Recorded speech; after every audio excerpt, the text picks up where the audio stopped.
O mundo civilizado gasta em pólvora em toda a Terra a cada 24 horas 150 mil tiros de canhão, completamente inúteis.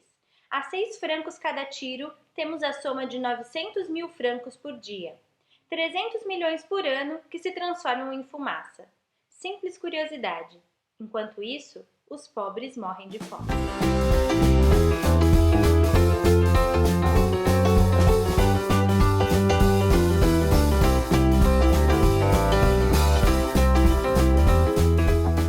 Essa é a quarta parte do nosso diário de leitura dos Miseráveis, que vai da parte 2, Cosette, até a página 604, antes de começar aqui o capítulo 10, ou seja, até o capítulo 9 do livro terceiro dessa parte 2. Esse começo da parte 2 é a parte que eu achei mais chata do livro até agora, porque ele passa aproximadamente 80 páginas falando sobre a Batalha de Waterloo, que não acrescenta em nada à história das personagens que a gente tá tão relacionado a elas.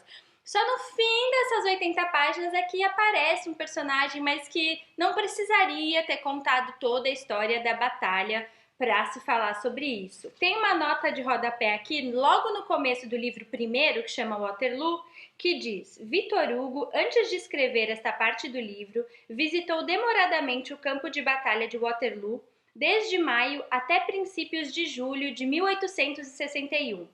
Passei 2 meses em Waterloo.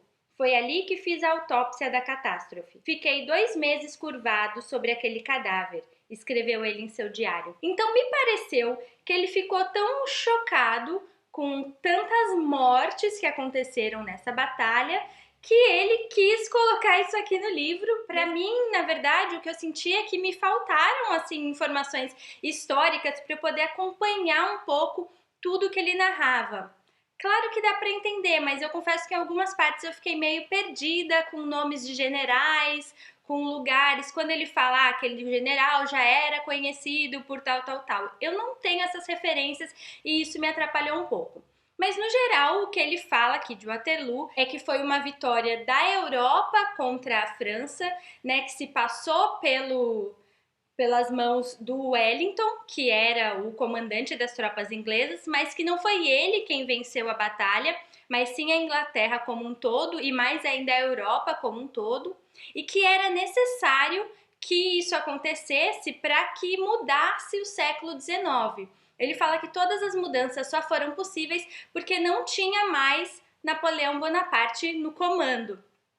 E ele fala, inclusive, que isso foi providência de Deus e por meio dos acasos que aconteceram de mudar os rumos, digamos, da história, que era preciso isso para que a humanidade se desenvolvesse. Ele bate bastante nessa tecla de muitos acasos que aconteceram naquela época. Se um deles tivesse sido diferente, o resultado dessa batalha provavelmente teria sido diferente também. Aí o personagem que eu falei que eles citam, né, no fim dessas 80 páginas é o Thénardier, que é claro que a gente se lembra que é ele quem tá com a Cosette, ele é a esposa dele, e que ele era uma das pessoas que ficavam andando atrás das tropas para quando as pessoas morressem poder roubar delas anéis, relógios e essas coisas. Ele puxa o relógio da mão de uma pessoa que ele considera morta, embaixo de muitas outras pessoas e cavalos, e a pessoa segura a roupa dele, então ele tira ela de lá. E essa pessoa acha que ele salvou a vida dela e fala pra ele: agora pega nos meus bolsos que tem algumas moedas.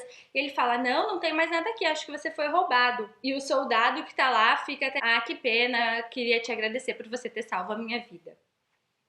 Aí chega o livro segundo, que é o Navio de Guerra Orion, e enfim a gente volta a ouvir o nome do Jean Valjean, que ficou esquecido por todas essas páginas e a gente querendo saber o que aconteceu com ele. E ele conta o que aconteceu com ele por meio de 2 trechos de jornais, claro que é tudo fictício, mas várias vezes o autor usa desses recursos. Então, trechos de jornais, cartas, relatos, né? Ele diz que e isso foi contado exatamente com essas palavras depois por essa pessoa.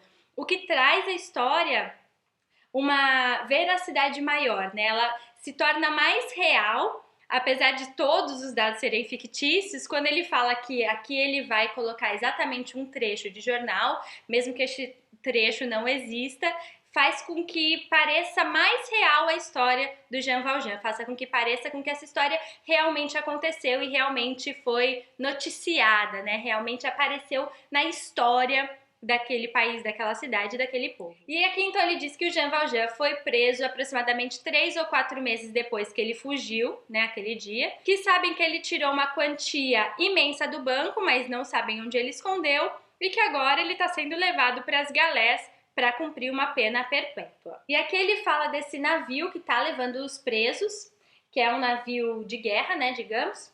E daí ele tem mais uma parte que fala sobre várias guerras e que mais uma vez eu fiquei meio por fora, porque é muita informação que eu não tenho referência nenhuma, assim. Inclusive me contem aqui nos comentários o que vocês acharam dessas partes mais históricas do livro, se vocês conseguem entender bem, se ficam meio perdidos também como eu.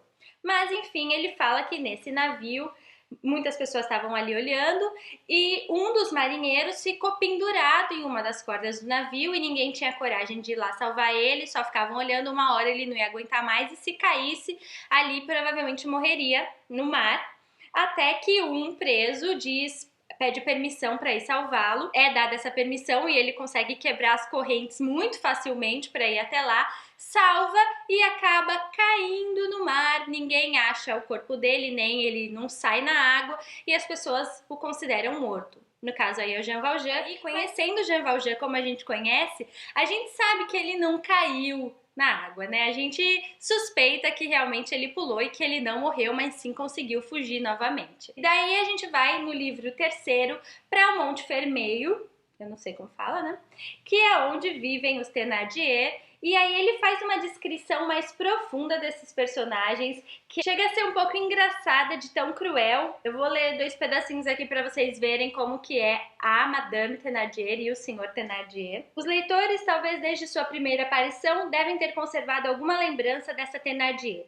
Grande, loura, corada, gorda, carnuda, quadrada, enorme e ágil. Pertencia, como já dissemos, à raça dessas mulheres selvagens que se retorcem nas feiras com verdadeiras lajes penduradas nos cabelos. Tudo tremia ao som de sua voz, os vidros, os móveis, as gentes. Seu rosto largo, crivado de sardas, tinha o aspecto de uma escumadeira. Tinha barbas. Era o ideal do carregador de mercado vestido de mulher. Praguejava como ninguém e vangloriava-se de quebrar uma noz com um soco.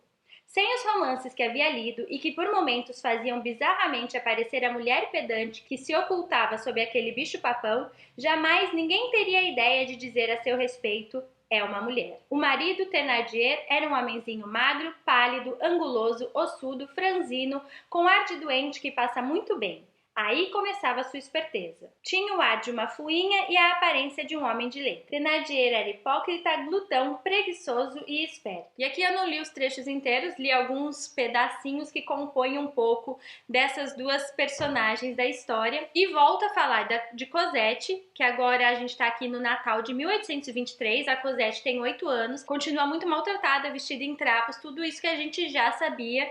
E daí, de noite, acaba a água lá da taverna e a Madame Thénardier ordena que a Cosette vá buscar, porque o sistema de água ainda não era bom naquele lugar.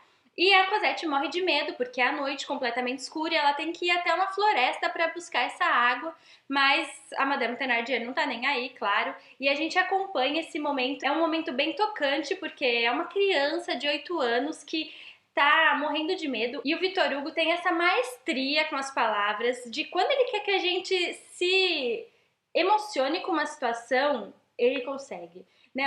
A descrição que ele faz não só das personagens, mas das situações que elas vivenciam, faz com que a gente esteja ali com elas vivenciando aquela cena. E aqui a gente esteve ali com a Cosette naqueles momentos de desespero, que ela não sabia se voltava e enfrentava a Madame Thénardier que ia bater nela, ou se ela enfrentava o medo de entrar numa floresta escura, sozinha, à noite, com medo de pessoas, bichos e fantasmas. E a gente sofre de ver a Cosette passando por isso, e isso é graças à maestria do Victor Hugo, que faz com que os personagens se tornem parte da nossa família, que a gente consiga sentir o que eles sentem e vivenciar quase que o que eles vivem. E quando ela vai lá, pega a água e ela tá voltando já para a taverna e ela tem que parar de tempos em tempos, de tão pesado que tá o balde. De repente chega uma mão, pega o balde e vai levando para ela. E aí ele tem uma frase muito interessante nessa parte que diz: para todos os encontros da vida há instintos ocultos. A menina não sentiu nenhum medo.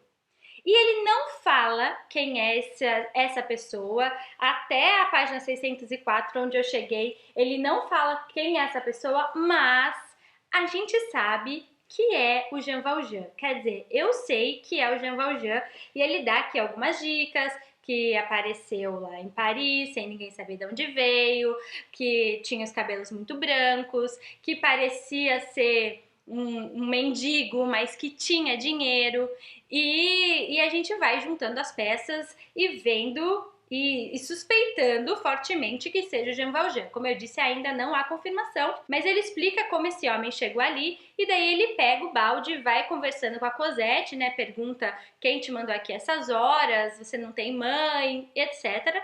E a Cosette leva ele até o albergue.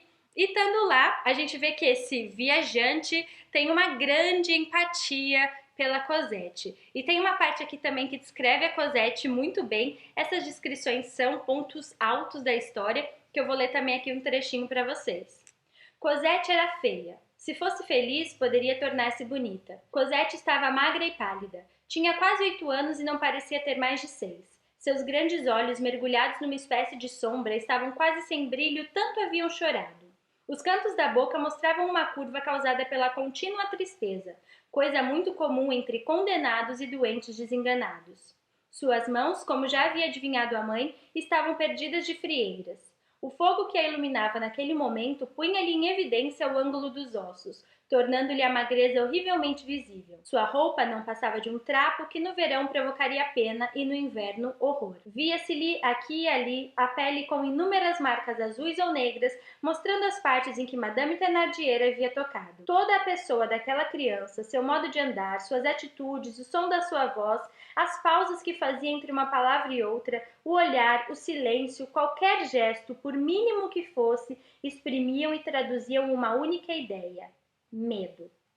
E, mais uma vez, como eu disse, não tem como a gente não se sentir mal pela situação que a Cosette está vivendo. E aí esse homem vê que as filhas da Madame Thénardier estão brincando e a Cosette não, e pagam dinheiro para eles deixarem a Cosette brincar também. A Cosette não tem uma boneca e quando acaba gerando toda uma situação ali, porque ela pegou a boneca das meninas que estavam no chão, ele sai e na frente estava tendo várias barracas vendendo coisas por serem o Natal e compra a boneca mais linda que tinha ali, que todas as crianças tinham parado para admirá-la, inclusive a Cosette, que era praticamente do tamanho da menina. Compra a boneca e dá para ela. Todo mundo fica muito chocado com essa atitude, porque era uma boneca muito cara e ele parecia um mendigo, então as pessoas achavam que ele não tinha dinheiro. A Madame Thénardier tá morrendo de raiva dele, o marido dela diz que não, que esse homem tem dinheiro e eles têm que aproveitar para tirar o máximo de dinheiro dele. No outro dia, esse homem acorda e a hora que ele vai acertar a conta, dizendo que já tá indo embora, ele diz então que quer levar a Cosette. A mulher já tinha dito que naquele dia ela ia colocar a Cosette na rua, acontecesse o que acontecesse, porque ela tinha ficado com muita raiva dela ter ganho aquela boneca, de ela ter podido brincar e tudo mais. E daí a hora que ele quer levar, claro que eles dizem: não, o marido faz maior discurso, ela é tão importante pra mim, eu quero saber qual é o seu nome, pra onde ela tá indo, eu vou sentir muita falta dela. E o homem fala: não, eu não vou te dizer qual é o meu nome, eu não vou te dizer pra onde eu vou levar, eu não quero que ela nunca mais se lembre de você. Aí o senhor Thénardier, a única coisa que ele fala: eu tenho uma conta de 1.500 francos para pagar. Aí o homem tira esse dinheiro e fala: então me traga a Cosette, e sai com a Cosette. Enfim, a gente respira tão aliviado quanto ela de estar se vendo livre dessa situação. E mais uma vez, o Victor Hugo, que como eu já disse, fala várias vezes da religião, né, já chegou a comparar o Jean Valjean com Jesus, agora faz uma comparação ainda maior. Porque ele fala: Cosette andava séria, abrindo os grandes olhos e observando o céu. Sentia como se estivesse ao lado de Deus. Então, mais uma vez, eu acho que aqui a gente pode ter duas interpretações, que é a grandiosidade do Jean Valjean e das atitudes dele e o quão bem ele faz para as pessoas. E a segunda, que é a possibilidade de qualquer um de nós podermos ser considerados Deus para outras pessoas quando a gente tem atitudes que as façam felizes, né? Que as façam sair de uma situação de extrema tristeza, medo, miséria e ir para uma situação onde elas se sintam seguras, acolhidas e felizes. É isso! Deixa aqui pra mim nos comentários se você continua lendo o livro, se você tá gostando. Eu tô adorando. Como eu disse, a única parte que eu achei chata até agora foi a parte da Batalha do Waterloo, que eu achei que ia terminar logo pra eu poder voltar a ler sobre os personagens e ela nunca terminava. Mas tirando isso, eu tô gostando bastante do livro. Me conta se vocês estão gostando dessas partes históricas ou estão tão confusos quanto eu quando isso acontece. Não esquece de me acompanhar nas redes sociais pra gente continuar conversando sobre livros. Curte o vídeo, se inscreve no canal. Muito obrigada pela companhia e até sexta que vem.